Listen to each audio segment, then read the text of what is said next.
En avant les Marseillais, oh, eh, oh. En avant les Marseillais, prêts à tout miser.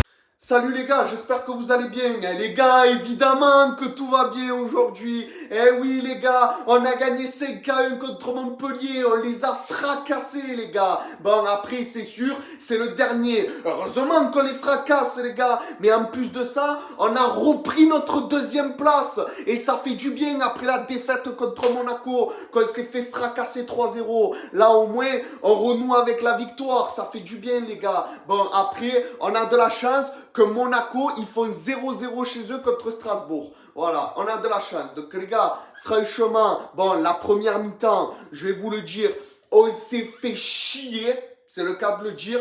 Heureusement que dans les 10 premières minutes, il y a le penalty. Bon, le penalty, il n'y a rien à dire, il y est. Voilà, heureusement qu'il a vu, Jérôme Brizard. Après, il ne peut pas ne pas le voir, c'était pile devant ses yeux. Heureusement. Voilà, après Greenwood, tranquille, il l'a mis. Voilà, parce qu'après, d'un côté, comme Benjamin Lecomte, il est bon. Je me suis dit, j'espère qu'il ne va pas nous le sortir. Bref, il n'a pas mis. Il a pas sorti, il a mis Greenwood. Voilà. Après, derrière, on se procure pas trop d'occasions. À un moment donné, ils ont failli nous en mettre un ou deux. Heureusement que eux, ils sont pas bons devant. Et heureusement qu'on s'est pas pris de but. Voilà. Après, on revient des vestiaires. Ah, vous avez changé de visage, les gars. C'était magnifique. Ensuite, bon, il y a un corner. Il y a la tête de Merlin. Ça tape le compte. Ça tape la barre transversale. Après, je ne sais même pas si ça rentre entre temps. Et après, Guiri la pousse au fond des filets. Mais c'est un CSC, je crois. Voilà. Bref, donc voilà, 2 buts pourris. Ensuite, derrière, il y a une occasion. Greenwood, il t'envoie une putain de frappe, encore 3-0. Voilà, ça pour moi, c'était le plus beau but du match. Après, derrière, on a encore des occasions. Et qui c'est qui va me mettre un but magnifique? Jonathan Rowe, oh il se jette comme ça, aile de pigeon, 4-0. Là c'était magnifique. Limite, je sais même pas si c'est celui-là le meilleur but du match. Voilà, mais après derrière, eux ils ont eu une occasion, mais comme par hasard, à chaque fois qu'une équipe, elle a pas marqué depuis un mois ou depuis 10 matchs, à chaque fois qu'elle tombe contre l'OM, comme par hasard ils marquent. Voilà, tu vois ce que je veux te dire? Et même avant le match, je me suis dit, ouais, ça fait longtemps qu'ils n'ont pas marqué. Contre nous, ils vont marquer, je sens. Eh ben, je me suis pas trompé. Voilà, donc derrière 4-1, ça fait un peu chier, mais bon, c'est bon, on gagne 4-1. Ensuite, derrière, eh ben, on a eu encore une occasion. Rabiot, il est arrivé, bam, 5-1, et on les a fracassés. Comme à l'année, on leur a mis 5-0, et là, on leur a mis 5-1. Donc là, si on fait le calcul contre Montpellier, parce que c'est incroyable, hein, en 2 matchs cette saison, on leur a mis 10 buts et en 3 matchs, on leur a mis 14 buts. Ah, franchement, parce que la saison dernière, on les avait tapés 4-1. Bon, après, à l'aller, on avait fait un partout, donc ça compte pas. Et là, oh, en 3 matchs, on leur a mis 14 buts. Mais c'est incroyable, les gars. Voilà, et là, maintenant, ils vont en Ligue 2. Et ouais, mais il faut dire la vérité, Montpellier, c'est plus ce que c'était. Parce que moi, j'ai connu le Montpellier de l'époque, d'il y a 13 ans, en 2012, quand ils ont fini champion de France, qu'ils ont gagné la Coupe de France. Bon, ils n'ont pas gagné la Coupe de la Ligue, c'était nous, on l'avait gagné, par contre.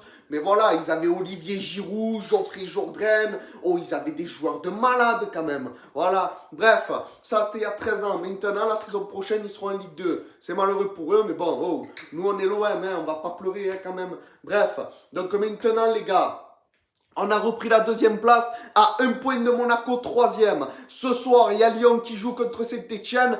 J'espère sincèrement parce que là, Saint-Etienne, ils sont en train de jouer le maintien, ils sont en train de se battre avec le Havre. Et là, le Havre, ils ont perdu à Paris. Donc du coup, ils ont une chance de remonter à la porte du maintien, à la porte de barrage.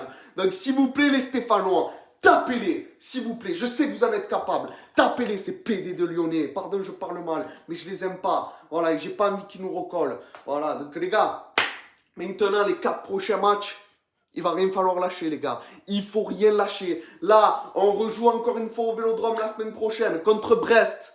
Malheureusement, nous, les fanatiques, on va être interdits. Donc, je vais prendre une place soit à Jamboué, soit je reprends une place Virage Nord. Je verrai. Bref, voilà. Donc, les gars, oh, c'est important, les 4 matchs qui restent, il ne faut rien lâcher. Parce qu'encore, le Vélodrome, il était plein à craquer. On a battu notre record d'affluence encore. C'était magnifique, il y avait une ambiance de feu.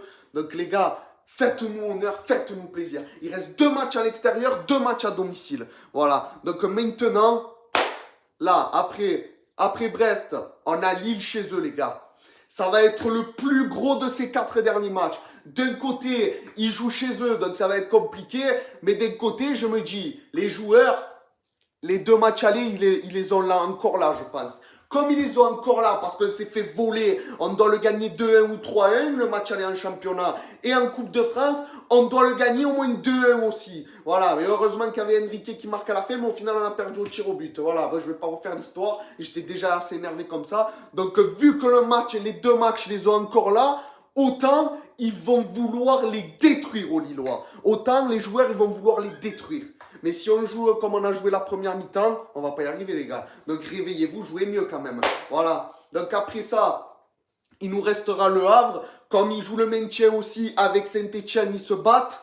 Eh ben peut-être que ça peut être dur aussi. Ils vont vouloir nous fracasser. Mais bon, après pour moi, avec le 5-1 qu'on leur a mis au match aller, eux aussi. Franchement, pour moi, on peut les taper. Hein. Voilà, il faut dire la vérité. Et après, on finit avec Rennes. Normalement, le dernier match au Vélodrome, on devrait gagner. Tranquille, sans me forcer. Voilà, donc les 4 derniers matchs, c'est important. Il y a 12 points à prendre. Si on en prend au moins 10, ça me suffit, les gars. Au moins 10. Voilà. Allez, s'il vous plaît, les gars, faites-nous honneur, faites-nous plaisir. Voilà, donc les gars, je vais vous laisser là-dessus. C'était Pipa Débrief. On est avec vous tout le long. On ne va pas vous lâcher. Parce que les gars, cette qualification en Ligue des Champions, si on ne la prend pas, on perd tout le monde. On perd Rabiot, on perd Greenwood, on perd Højbjerg, on perd Balerdi, on perd plein de joueurs. Et moi, je veux qu'il y ait de la stabilité dans cette putain d'équipe à un moment donné. Donc si on veut la stabilité, là il faut qu'on se qualifie en Ligue des Champions. Si on est 3e, c'est pareil, on sera qualifié en Ligue des Champions. Mais si on est 2e, c'est mieux parce qu'on pourra jouer le trophée des champions. Et ça serait bien, ça fait un moment qu'on l'a pas joué. J'aime bien jouer ces trophées, moi. Voilà, parce que Paris, ils sont tout le temps premiers. Et cette saison, ils ont été imprenables. C'était pas la bonne saison pour jouer le titre. Et bon, on l'a pas joué, tant mieux. Voilà. Donc les gars, je vous laisse. Je vous dis à la prochaine. Ciao les gars. Et allez l'OM comme dans la victoire, comme dans les matchs nuls et comme dans la défaite. Allez l'OM. Allez, ciao.